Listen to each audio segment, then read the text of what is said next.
ರಾಜ್ಯದ ನಮ್ಮ ಕರ್ನಾಟಕ ಗಡಿ ಭಾಗದಲ್ಲಿರುವಂತಹ ಪ್ರದೇಶದಲ್ಲಿ ಅಲ್ಲಿಯ ಸರ್ಕಾರ, ಕಮ್ಯುನಿಸ್ಟ್ ಸರ್ಕಾರ, ಕನ್ನಡ ಶಾಲೆಗಳಲ್ಲಿ ಮಲಯಾಳಂ ಭಾಷೆಯನ್ನು ಹೇರುವಂಥ, ಒತ್ತಾಯಪೂರ್ವಕವಾಗಿ ಮಲಯಾಳಂ ಭಾಷೆಯನ್ನು ಹೇರುವಂಥ ಒಂದು ಕೆಲಸಕ್ಕೆ ಆ ಸರ್ಕಾರ ಕೈ ಹಾಕಿರುವಂಥದ್ದು ಇದು ಖಂಡನೀಯ.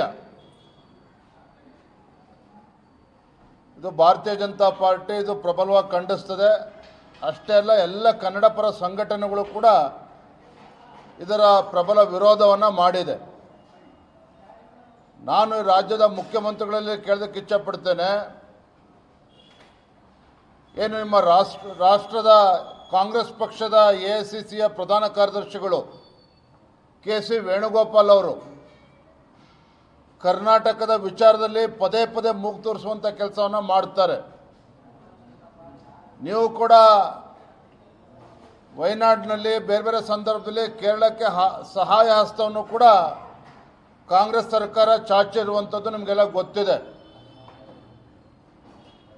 ಮೊನ್ನೆ ಕೋಗಿಲು ಪ್ರಕರಣದಲ್ಲೂ ಸಹ KC ವೇಣುಗೋಪಾಲ್ ಅವರ ಅಬ್ಬರಿಸೋದಕ್ಕೆ ಇಡೀ ಕಾಂಗ್ರೆಸ್ ಸರ್ಕಾರವೇ ಇಲ್ಲಿ ನಡುಗೋಯ್ತು ಕರ್ನಾಟಕ ರಾಜ್ಯದಲ್ಲಿ. ಹಾಗಾಗಿ ಮಾನ್ಯ ಮುಖ್ಯಮಂತ್ರಿಗಳನ್ನು ಕೇಳೋದಕ್ಕೆ ಇಚ್ಛಪಡ್ತೇನೆ, ಕೇರಳದಲ್ಲಿರ್ತಕ್ಕಂಥ ನಮ್ಮ ಕನ್ನಡ ಶಾಲೆಗಳನ್ನು ಉಳಿಸುವಂಥ ಕೆಲಸದಲ್ಲಿ ಕೇವಲ ನಿಮ್ಮ ಹೇಳಿಕೆ ಪತ್ರಗಳನ್ನು ಬರೆದ್ರೆ ಸಾಕಾಗೋದಿಲ್ಲ.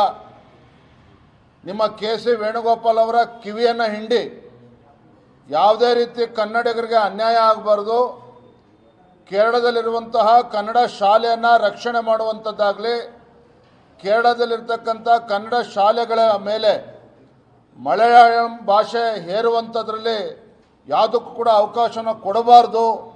ಈ ನಿಟ್ಟಿನಲ್ಲಿ ಸಿದ್ದರಾಮಯ್ಯ ಸರ್ಕಾರ ಒಂದು ಗಟ್ಟಿಯಾಗಿರ್ತಕ್ಕಂಥ ನಿಲುವನ್ನು ತೆಗೆದುಕೊಳ್ಬೇಕು ಅಂತೇಳಿ ನಾನು ಈ ಸಂದರ್ಭದಲ್ಲಿ ಆಗ್ರಹಪಡಿಸ್ತೇನೆ. ಧನ್ಯವಾದ. ಸಂಬಂಧಪಟ್ಟಂತೆ ರಾಜ್ಯಪಾಲರು ಅದನ್ನು ಪೆಂಡಿಂಗ್ ಇಟ್ಕೊಂಡಿದ್ದಾರೆ. ಒಟ್ಟು 22 ಮಸೂದೆಯಲ್ಲಿ 19 ಮಸೂದೆಗೆ ಅಂಗೀಕಾರ ಕೊಟ್ಟರೆ ಹೇಟ್ ಸ್ಪೀಚ್ನ ಹಾಗೆ ಬಾಕಿ ಇಟ್ಕೊಂಡಿದ್ದಾರೆ. ನೀವೆಲ್ಲ ಮನವಿ ಕೊಟ್ಟಿರೋ ಕಾರಣಕ್ಕಾಗಿ ಸ್ವಲ್ಪ ವಿವಾದ ಇದೆ ಅನ್ನೋ ಕಾರಣಕ್ಕಾಗಿ ಇನ್ನೂ ಯಾವುದೇ ಅನುಮತಿ ಕೊಟ್ಟಿಲ್ಲ ಹೇಟ್ ಸ್ಪೀಚ್. ಹೇಟ್ ಸ್ಪೀಚ್ ಪ್ರಕರಣದಲ್ಲಿ ಯಾವ ರೀತಿ ಹೇಟ್ ಸ್ಪೀಚ್ ಕಾಯ್ದೆಯನ್ನು, ದ್ವೇಷ ಭಾಷಣದ ಕಾಯ್ದೆಯನ್ನು ಬೆಳಗಾವಿಯ ಚಳಿಗಾಲದ ಅಧಿವೇಶನದಲ್ಲಿ ಚರ್ಚೆಗೂ ಕೂಡ ಅವಕಾಶವನ್ನು ಕೊಡದೇನೆ ಹಿಂಬಾಗಿಲಿನಿಂದ ಕಾಯ್ದೆಯನ್ನು ಪಾಸ್ ಮಾಡಿ ಎರಡೂ ಸದನದಲ್ಲೂ ಕೂಡ ಯಾವ ರೀತಿ ಕಾಂಗ್ರೆಸ್ ಸರ್ಕಾರ ನಡ್ಕೊಂಡಿದೆ ಅನ್ನುವುದು ನಿಮಗೆಲ್ಲ ಗೊತ್ತಿರುವಂಥ ವಿಚಾರ. ಭಾರತೀಯ ಜನತಾ ಪಾರ್ಟಿ ಅಷ್ಟೇ ಅಲ್ಲ, JDS ಪಕ್ಷ ಇರ್ಬೋದು ಮತ್ತು ಬೇರೆ ಬೇರೆ ಸಂಘಟನೆಗಳು ಕೂಡ ಈ ಒಂದು ದ್ವೇಷ ಭಾಷಣದ ಕಾಯ್ದೆಯನ್ನು ವಿರೋಧ ಮಾಡಿದೆ.